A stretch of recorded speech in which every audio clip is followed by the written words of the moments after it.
Karibu mtazamaji, na moja kwa moja tuelekee kaunti nambari 3 ambapo Rais Ruto ameongoza kutoa pesa za mtaji wa vijana katika mradi wa Nyota mjini Malindi.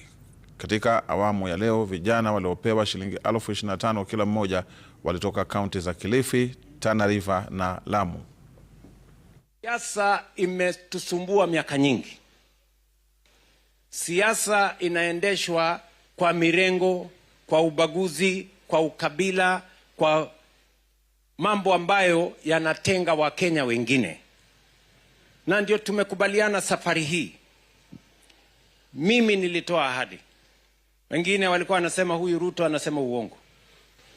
Mko hapa leo ama hamko? Hii pia ni uongo. Sijui kama tunaelewana bwana. So mimi nataka niwaeleze, kwa sababu kuna watu hawana maono, hawana mpango, hawana sera, ni vitimbi, ni chuki, ni ukabila, ni ubaguzi. Hiyo ndio trademark yao. Lakini Kenya hii, kwa mapenzi ya Mungu, inshallah tunaibadilisha hatua kwa hatua tukisonga mbele.